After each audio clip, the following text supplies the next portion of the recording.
Okay. Okay, alright. Assalamualaikum warahmatullahi wabarakatuh. Good morning, everyone. So, welcome back to this video. We will going to discuss the question from paper 1, and this is the next video, next video from the previous. So we have already discussed the question number 4 until number 14, and in this video we will continue question number 15 until 21. Okay, so and I believe that we have discussed this in the outdoor physics practice, if you remember it. Okay, and I will explain this again, and then I will give you some question for the students who does not passing the grade or remedial. So you have to focus on the video, okay, and yeah, follow the rules that I have sent to your WhatsApp group. Okay, so let's discuss the question number 15. Oh, sorry, wait. Okay, here we go. 15. An aeroplane is moving at a constant speed in a straight line at angle theta to the horizontal. Four forces act on the aeroplane: thrust force T, okay, and weight W, and lift force L, and resistive force R. Oke, jadi dia ini punya kemiringan theta to the horizontal line ya, dan dia punya gaya angkat pesawatnya itu gaya dorong mesinnya itu is T, so mesinnya mendorong membawa pesawatnya ke arah sana dengan besar T, dan dia punya weight W, lift force-nya L yang mengangkat dia L, okay, dan resistive force-nya itu R. Okay, so the question is, which two equations must be correct? Yang mana di antara dua ini yang harusnya benar gitu ya? Okay. We have to see the keyword from this question ya. Dia bilang at constant speed, moving at a constant speed. Okay, it means velocity zero. It means velocity is constant ya. Okay. And we know that if velocity of an object is constant, so the acceleration will be zero, right?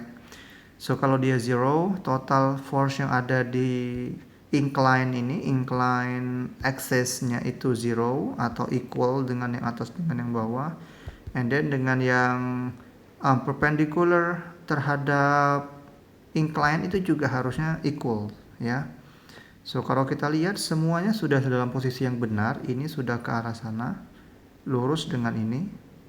Okay, if you can see. Okay, ini udah lurus ke sana, dan ini udah lurus ke sini juga. Okay, dan dia punya L yang udah perpendicular ya, nih, angle-nya 90 degrees ya, 90 degrees. Dan, but, look at the weight. Coba perhatikan weight-nya. Ya, it is not a right angle to the T or L ya. Dia tidak paralel atau tidak lurus dengan T atau L. Maka we have to project doing some projection ya. Kita harus lakukan projection yang sudah kita bahas di chapter sebelumnya. Nah, jadi dia akan punya dua orientasi vektor yang akan kalau digabung akan jadi vektor W gitu ya. So kalau ini angle-nya, nah itu akan sama dengan angle yang ini. Kalau teman-teman perhatikan, as you can see, ini very small angle, right? So ini impossible karena ini angle-nya lebih gede. Yang paling nyambung itu angle-nya ini. Nah itu akan sama dengan angle yang kecil ini. So angle ini akan sama dengan angle ini. Kan sama-sama kecil gitu ya arahnya. So this is W cos. Remember that if we have an angle between two vectors, maka vektor salah satunya itu we can use cos theta, right? Nah, kalau di seberangnya in another vector in another side-nya kita pakainya always sin ya. So sin theta. Oke. So that's all. So kita tulis yang incline axis-nya dulu ya. Itu ada T ke atas, we can assume that it is positive. It will be equals to the R. Dan selain R juga ada yang arahnya ke bawah juga, itu it is plus ya, karena ke bawah juga W sin theta. Oke. And then untuk yang L itu akan equals to the is equal to W cos theta ya. Hanya itu aja, tidak ada force yang lain di bidang sini ya. Okay, so the answer is what is that? A, right? Okay. So the question for the remedial, please, ya selain teman-teman tulis pembahasan ini, tolong tambahkan pertanyaan jawaban di papernya, di notebooknya. Tolong define the weight. Okay. Weight. Okay. Define what is the weight. Yeah.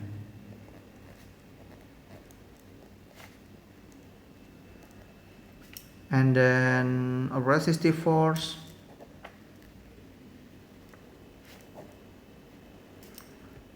That's all, yeah. So what is weight and what is the resistive force? Please write the definition on your notebook, okay? After I write this solution for the remedial. Okay, next. Okay, here question number 16. So this is the special case, yeah, that we never talk in the class. Two blocks of mass 0.2 kilograms and 0.5 kilogram are connected by a light inextensible string. Inextensible string is a string that cannot be stretched or compressed. Jadi dia nggak bisa di stretch ya. So this is like kaku, string yang kaku ya. So dia tidak ada, ya itu cuman asumsi. Nanti kalau dia bisa stretch itu nanti will be the different case ya. And then that passes over the frictionless pulley ya. Dia melalui sebuah pulley yang frictionless. Nanti kalau dia ada friction, ya will be a different case ya. Kita nggak akan bahas itu. Jadi this case pure weight block B ya, you can say block bottom block and the up block ya. Top block ini dengan block yang bawah, hanya itu saja. And then it says that there is no friction in this surface ya. And then the blocks are initially held stationary. Dia semuanya awalnya itu stationary or diam. The block of mass rests on the rough horizontal surface. Okay. Oh wait, this is rough surface. Jadi dia kasar. Yang tadi licin cuman pulinya saja. But this is kasar ya. And then the block of mass 0.5 kg is suspended in air. Air resistance is negligible. When the blocks are released, ketika blok-blok itu dilepaskan, awalnya dia ditahan gitu ya, terus dilepaskan, maka it will move together, and then they have an acceleration of magnitude 2.0 meter second power minus 2. What is the magnitude of the frictional force between the block of a mass 0.2 and the rough surface? Jadi questionnya adalah friction force di sini itu berapa? Okay, so we know that all the system, nih kita perhatikan sistemnya. So kalau ada acceleration, it must be sigma F m times A. Okay, selalu begini, always use this formula ya. Kalau kita punya acceleration and a system of the the pulley or the control di bahasa Indonesianya ya. We always use this formula. And then kita tahu kalau A itu it is 2 ya. So A-nya 2, nanti kita cek. Nah, A-nya itu bergerak ke sini. So it is like 2 meter per second square. Nah ini juga akan bergerak ke kanan, so logikanya ya, dengan A sama dengan 2 juga. Karena kalau mereka satu tali yang tidak bisa stretch, talinya itu kaku, maka mereka akan bergerak bareng-bareng. So nggak ada yang bergerak lebih cepat. Oke, so ini 2 meter per second, this is 2 meter per second. Oke, nah sekarang the question is, what kind of force that will make this system, especially for block M, block mass ini, block mass 0.5, we can say block B ya, and then block A kita kasih label. So block B itu bisa falling down. Ya, itu karena it has the weight, right? Weight B ya, weight B. Nah, so weight B inilah the main reason kenapa our system can move. Okay, can doing some motion gitu ya, doing some motion. Jadi dia karena punya WB, maka semua sistem kita bergerak. So, ini juga punya WA, so mass A ini juga punya WA-nya, but it doesn't matter karena dia arahnya ke bawah, sedangkan geraknya ke kanan. So, this is doesn't matter. Okay? This doesn't matter. And then yang meternya cuman F dan W. Kenapa F meter? Because it resists. Dia menghambat the motion of the pulley system. Okay, dia menghambat.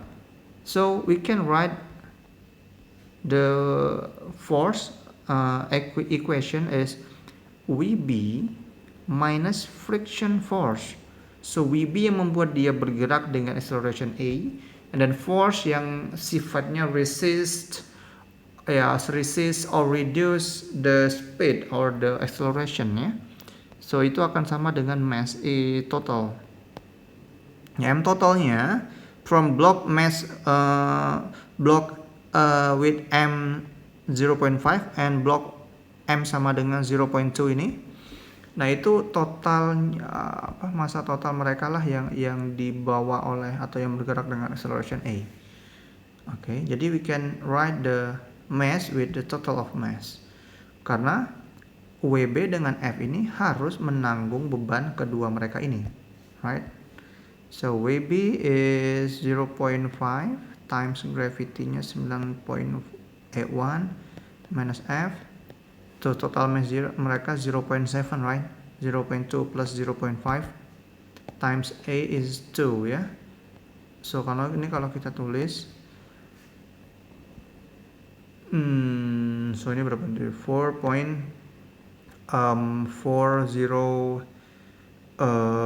sorry. So it's like this, okay? So minus 1.4, right, is F, right? Ini saya pindah ke kiri, ini saya pindah ke kanan ya. Oke, nah kalau kita hitung kita akan dapat jawabannya adalah it's like 3.505 newtons SF ya. So the answer is A.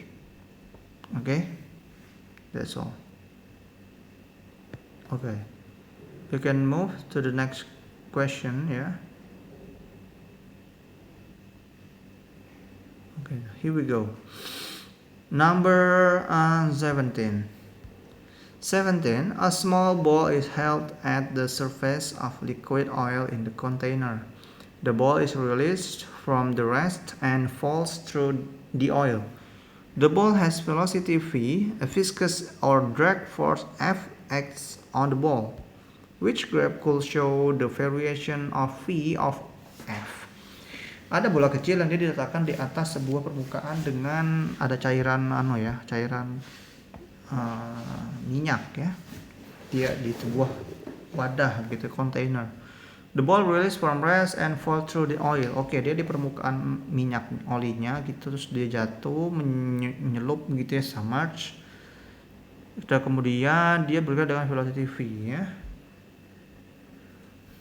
Oke, dan bla bla bla. Nah, kemudian viscous drag itu bekerja pada benda itu ya dengan F.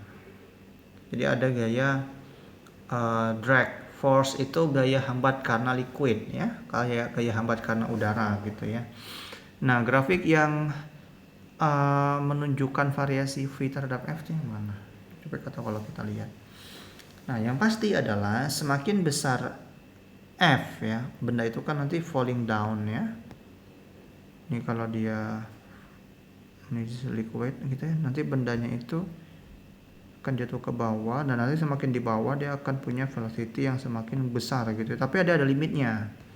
Nah, kalau velocity-nya membesar, maka F-nya juga akan membesar. Okay, you have to remember this concept. F of drag-nya atau drag force-nya juga akan membesar ya. Nah, tapi dia punya limit ya.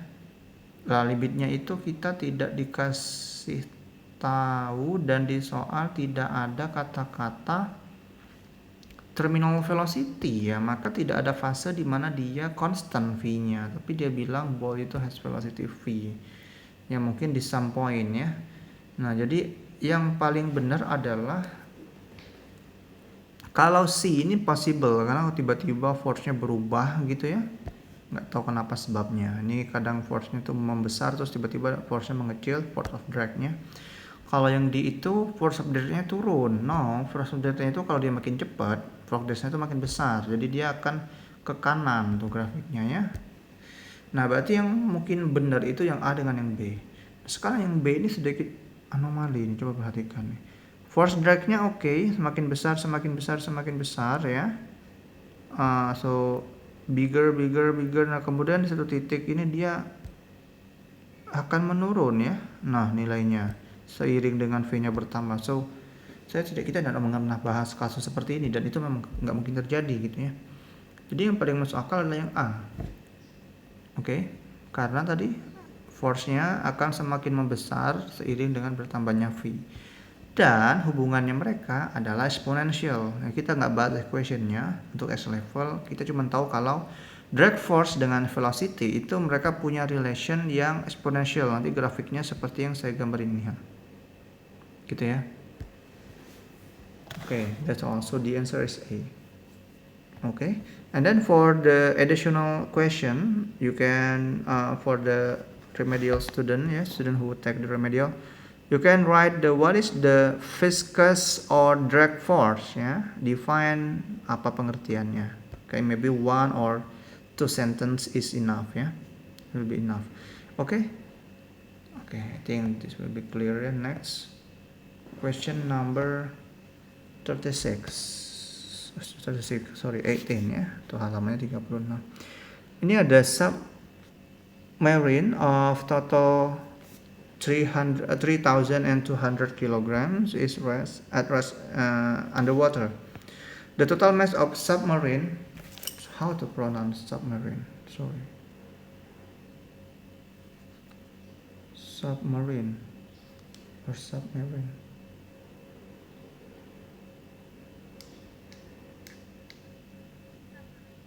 Submarine ya, so submarine at rest, kapal selam ya, as suddenly decreased by 200 kg by pumping water out the submarine horizontally in a negligible time. Okay, the upthrust acting on the submarine is unchanged, and then the change in total weight of the submarine caused it to accelerate vertically upward. What is the initial upwards acceleration of the submarine gitu ya. Jadi awalnya dia rest. Kalau rest maka total force-nya itu zero ya. Total force acting on the object is zero. Nah, kemudian tiba-tiba dia mengeluarkan 200 kg air di dalam submarine-nya itu, sehingga dia bisa mempunyai gaya upthrust yang dia lebih ringan gitu ya. Upthrust force-nya kata dia remains constant. Jadi upthrust force-nya ke atas itu Fu ya, we can let's say Fu itu remain constant in first and second case ya, tidak berubah. Terus yang berubah cuman beratnya saja, karena awalnya dia punya berat mg ya. Nah, ini equal karena dia tidak bergerak, rest. Masanya cukup berarti untuk menahan dia. Itu kalau kita hitung berapa itu massa dan gravitasinya. Awalnya dia 3200 ya. So 3200 dikali dengan gravitinya itu 9.81, maka weight-nya itu adalah 31.392 Newton. Oke, 31.000 ya, 31,000 and 392 ya Newton. Ini cukup gede, jadi upthrust force-nya equals to the mg tadi ya, in the first case. Nah kemudian dia membuang, decrease by, berkurang oleh 200 kg ya. The total mass of the submerged is decreased by. Decrease by itu berarti dia membuang 200 kg air di dalam tubuhnya sehingga berkurang 200 kg ya. So sekarang massa dia tinggal 3200. Oke, so second case ini.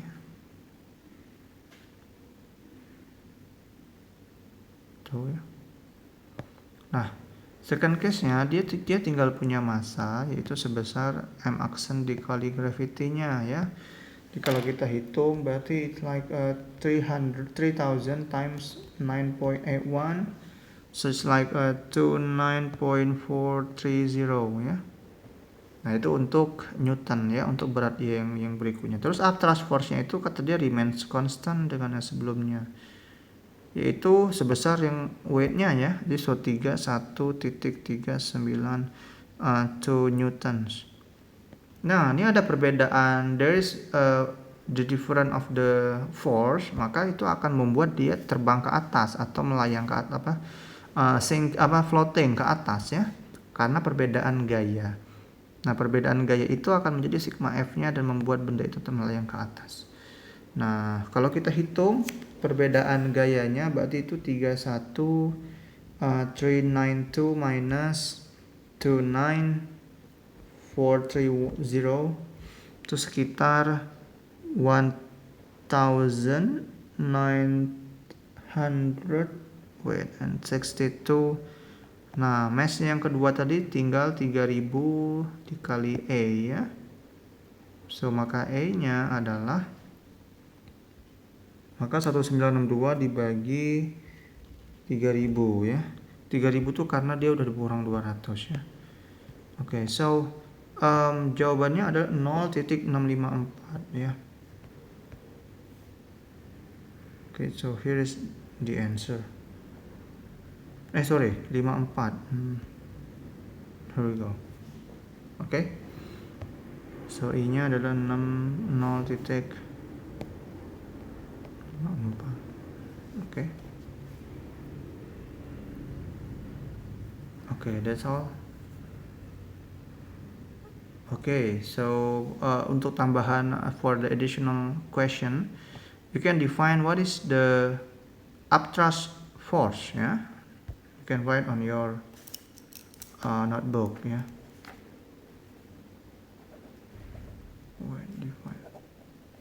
Okay, I hope this is clear ya.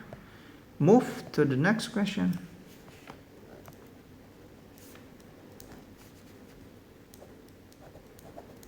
Upthrust force. Okay, question number 19 ya. We almost finished. Blah blah blah. Okay, approximately how far does she fall before opening the parachute ya. So kalau dia parachute selama 20 detik ya, dan bentuk paragraf grafnya seperti ini. Memang kurang lebihnya seperti ini, naik and then terminal velocity and then drop ya, kemudian terminal velocity lagi di setelah sini gitu ya, harusnya sama sini lagi. Nah kata dia berapa sih, how far she fall before, how far does she fall before opening the parachute ya.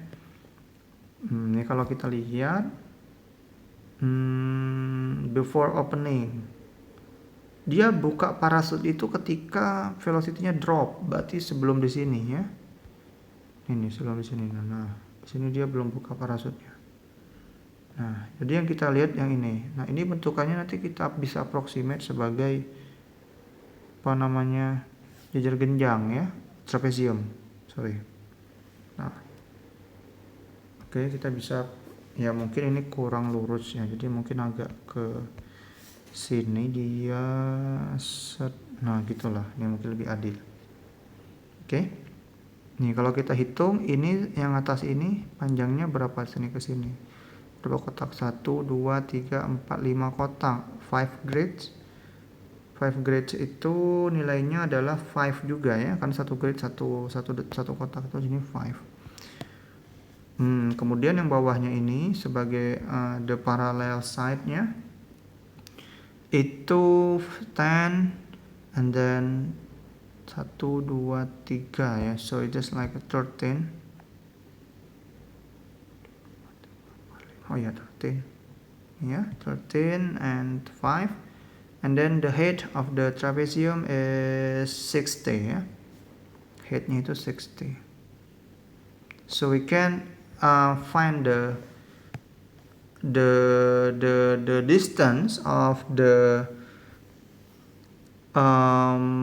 skydiver ini ya, dengan cara mencari nilai the area under the grave ya, di area under the grave. So areanya adalah S a half A plus B, a half A plus B times T. And then the total on the parallel side-nya adalah 18. Height-nya 60. Okay, and then what is the answer? So itu 30 dikali 18.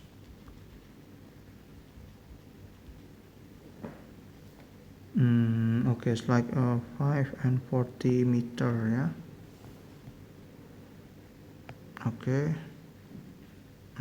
Okay, maybe we can approximate ya, di jawabannya yang di B gitu ya. Okay. Okay, I hope you can understand.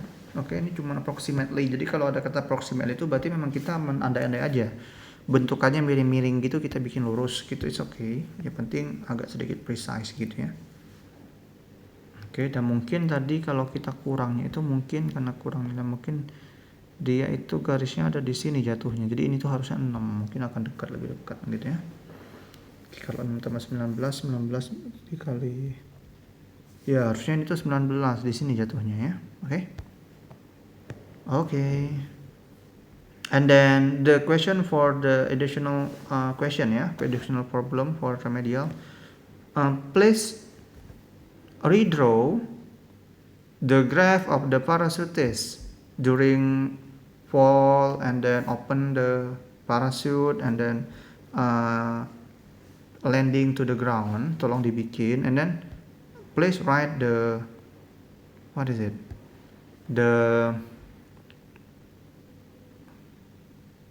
keterangannya ya, apa sih, bukan keterangan, a condition, lebih bukan label. Jadi ketika dia di sini bentuknya dia apa, dia ngapain ketika di sini, and then ketika di atas ini dia ngapain, sini dia ngapain, dan apa yang terjadi gitu. Dikasih keterangan di tiap-tiap process of the line of the graph-nya ya. Oke.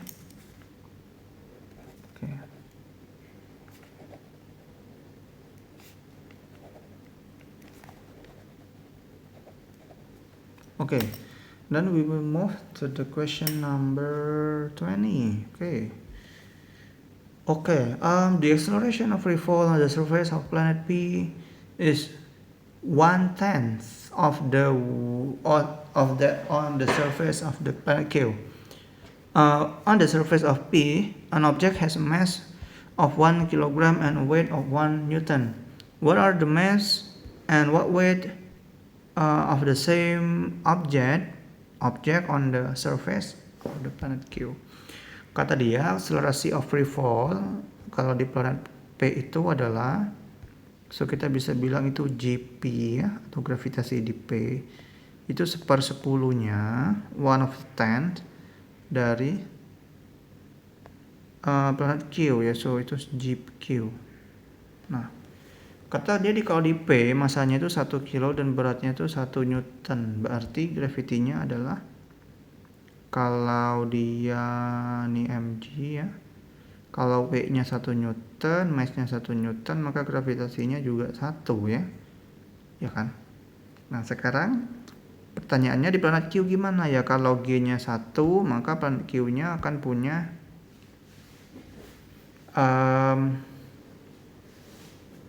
JQ ini kita balik saja, maka dia 10 JP ya.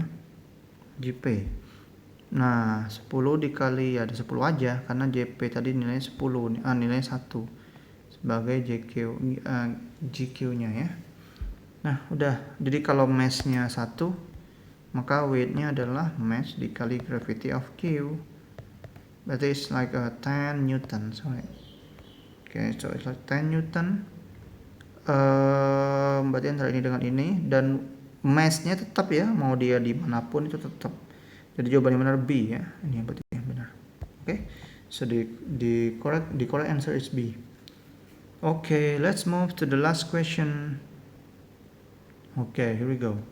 The parachutist falls from rest from the balloon, and then the variation with time of the vertical velocity of the parachutist is shown.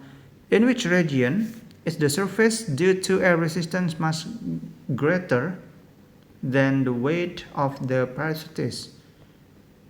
Oke, oh ya, jawabannya langsung di sini aja ya.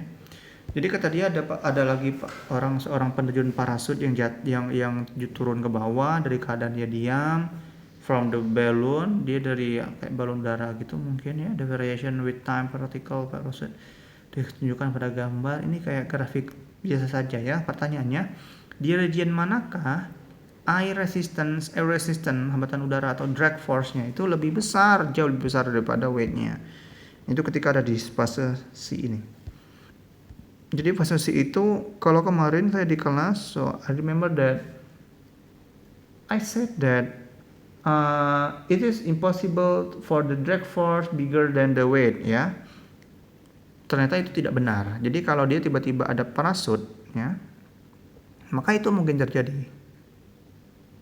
Tuh, weight-nya akan lebih kecil ya, sehingga nanti velocity yang awalnya dia high velocity in this point tiba-tiba drop. Kalau dia velocity-nya drop, berarti akan ada decelerate. Decelerate itu terjadi kalau force upwards is bigger than force downward. Okay? Okay, so this is force of drag, this is weight. So in this, the answer is C.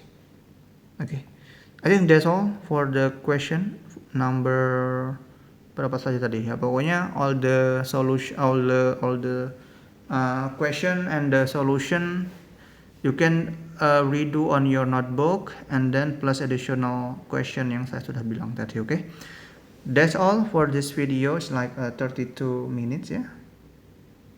Saya kira tidak begitu berat nanti untuk remedialnya. Okay, I hope you learn a new things today, and that's all from me. Thank you so much. Wassalamualaikum warahmatullahi wabarakatuh. Have a nice day. Bye bye.